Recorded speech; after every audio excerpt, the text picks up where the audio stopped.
तेरी मिट्टी में लाऊंगा, तेरी इज्जत मिट्टी में मिले। सब सब बैठे, भगवान ने कहा नहीं तुम यहाँ बैठ जा। इतने देखा ये तो कहते नहीं कुछ तो जगह खा लिए बैठ गए। और जयंती ने प्रणाम किया, दंडवत प्रणाम किया जयंती। भगवान ने कहा उठो देवी, तुम कौन हो? इंद्र ये कौन है तुम्हारे साथ है? महाराज मेरी बिटिया है। अच्छा क्या नाम है? मैं जयंती है। उठो जयंती देवी, उठिए। वो उठाई ना, भगवान ने सिर पे हाथ फेरा ऐसे, वो जयंती तब भी नहीं उठी। अरे उठ जा देवी, क्या चाहिए? वो पड़ी रही चरणों में, सिखा रखा था गुरु से। गुरु तो सारे काम बनाया करते हैं, वो उठी नहीं। भगवान ने बहुत उठाना चाहा, नहीं उठी। आखिर में भगवान ने दोनों हाथ पकड़े, उसको उठाया। और जब दोनों हाथ पकड़े, जयंती ने कहा आपने मुझे स्पर्श किया है, आपके हाथ में मेरा हाथ आ गया, दूसरा कोई मेरे हाथ पकड़ने नहीं पाए। यही तो पढ़ाया था, रिश्तेदारी काटने का तरीका बताया था, सीख लो। पता नहीं कहाँ काम आ जाए।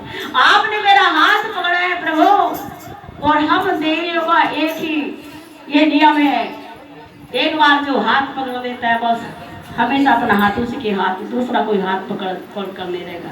भगवान मुस्कुराए, अच्छा बैठ भी रहे। अपने बाएं अंग में बैठा दिया। कैसे?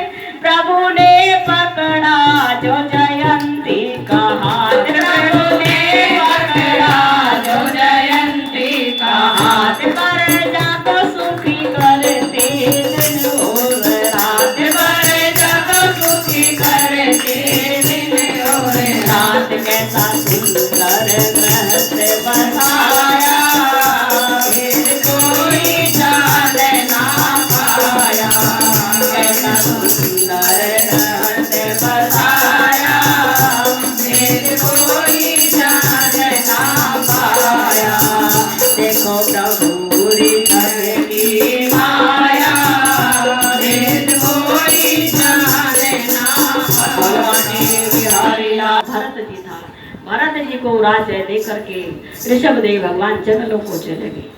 हमने कहा तो कल भी कहा था, भगवान ने बहुत सारे अवतार लिए, बहुत सारे अवतारों में तपस्या की, और तपस्या करते करते भगवान वो तपस्या में लीन रह गए। जैसे कपिल भगवान का अवतार है वो भी तप करते रह गए, नर नारायण का अवतार है वो भी तप करते रह गए। ऐसे ही ऋषभ देव भगवान ने देखा कि पृथ्वी का पालन करते थे। कैसे?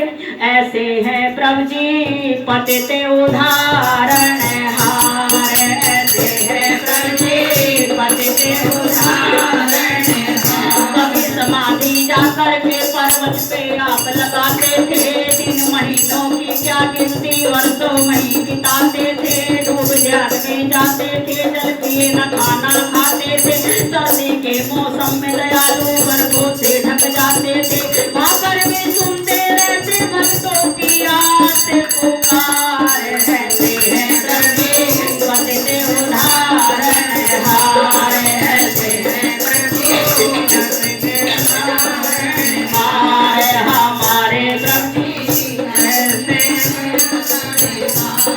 हमारे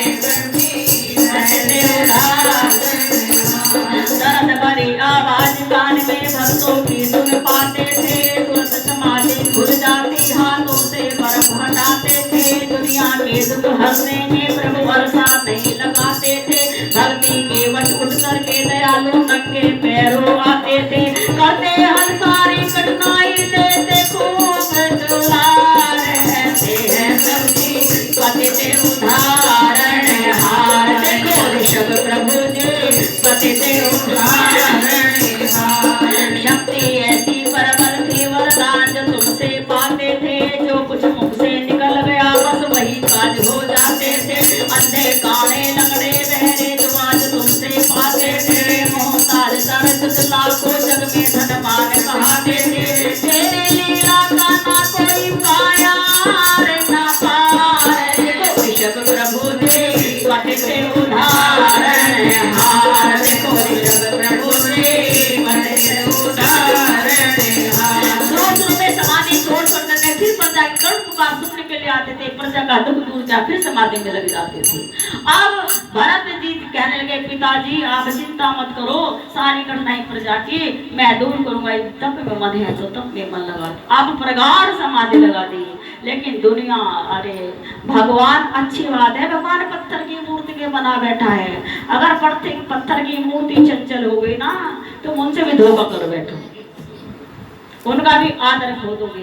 भगवान साक्षात तुम्हारे पर्दे में आ जाए, 2-4 दिन तो हाजिरी बता, चौथे दिन मूंग की दाल की खिचड़ी में आ जाओगे, कौन झेल। अरे भगवान को समझना ऋषियों मुनियों की भी बात की बात नहीं है, हम अनाड़ी कैसे भगवान को झेल सकते हैं। इसलिए भगवान आसानी से हमारे पर्दे प्रकट नहीं होते, बहुत अधम अनाड़ी। अरे देखो दुर्योधन ने भी क्या क्या गाली ने दी, भगवान को भगोड़ा कहा, छली कहा, कपटी कहा कृष्ण भगवान को। तो भगवान जमाने में आ जाए ना रूप धारण करके, भगवान को तब भी दुनिया दुखी करती है। पर कुछ अधर्म अनाड़ी जन दुख तुमको देते जाते थे, धूल भरे नंगे तन पर वे पत्थर मार घुमाते थे, मलमूत्र विसर्जन कर जाते प्रभु जहाँ बात तुम पाते थे, फिर भी तुम गुस्सा ना होते, शादी में रह जाते थे, जैसे कोई पाषाण जगत में रहता निर्विकार, ऐसे है प्रभु जी पति से उदाहरण हार, ऐसे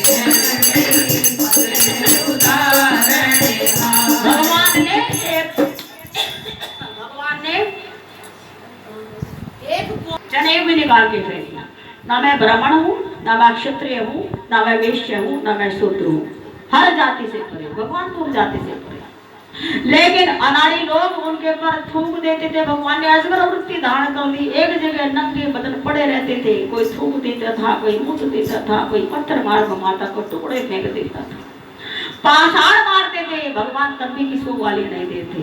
पत्थर का भगवान ने सोचा किसको कुछ कहना ना पड़ जाए, आहा ना निकल जाए, दुर्वचन ना निकल जाए, तो मुख में बहुत बड़ा पत्थर, ऐसे भगवान ने एक परम हंस की अवस्था को उठी कर अवधूत रूप, संसार में सबसे पहला अवधूत रूप भगवान ऋषभदेव ने श्री हरि ऋषभ के रूप में अवधूत कैसे होते, वो अवधूत रूप दिखाया, भक्ति दिखाई। कैसे?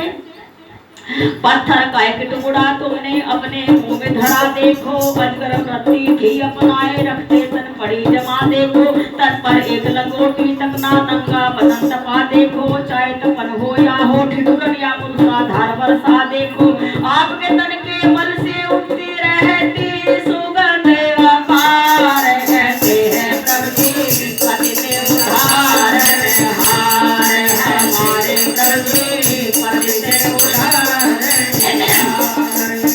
हम लोग मल मूत्र का विसर्जन करते हैं तो दुर्गंध आती है, बाथरूम में कई लोटे पानी डालना, बाल्टी पानी डालना पड़ता है, लेकिन प्रभु ऋषभ जी के मल मूत्र से अपार सुगंध आती थी। ये सिद्धों की कृपा है, परमहंसों की है, उनके तो मल मूत्र से पसीने से बदबू आती नहीं, करोड़ों चंदन जैसी महक आती है। जिल्लत से दे दे इज्जत से तुमको दे कोई दाना पानी, फर्क नहीं पड़ता था तुमको भूखे या फेंके पानी, फिर कुछ लोग समझते थे पागल तुमको अज्ञानी, कंकड़ पत्थर मार मार के बकते गाली मनमानी, कुछ भी नहीं बड़ा बुरा तुम जानो सहते अत्याचार, प्रभु जी पति से उदाहरण हार, प्रभु जी पति से उदाहरण। ऐसा तब भगवान का, जैसे भगवान ऋषभदेव ने तप करके दिखाया, ऐसा तब कभी किसी ने नहीं किया। अद्वैत में आप विचरते थे, नजर दूसरा ना था कोई, ब्रह्मांड आपका सारा तन सब प्रकृति ही दिखे हर कोई, अरविंद आंखें रहती थी तन पड़ी न कोई खबर कोई, वो माया फंसा के न लिखती सो बेटे याद न करा कोई, सो बेटे पर एक भी बेटा याद नहीं कि मेरा बेटा धर्म पूर्वक प्रजा का पालन कर रहा है या नहीं।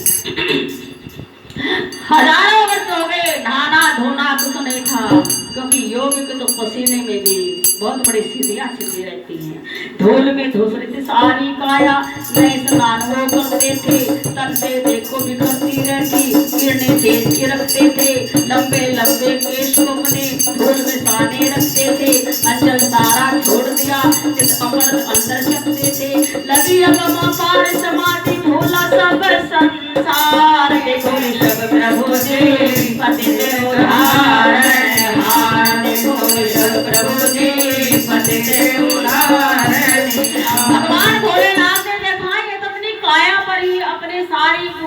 दे रहे हैं, कोई थूक रहा है, कोई मूत रहा है, कोई पेशाब कर रहा है, कोई धूल फेंक रहा है, कोई पत्थर फेंक रहा है, भगवान किसी कुछ कहते नहीं, अंतर वृत्ति अवधूत वृत्ति धारण कर ली। ऐसे मैं कैसे सहन कर सकता हूँ? मेरे इष्ट देव, मेरे नारायण धरती पर इतना उग्र तप कर रहे हैं।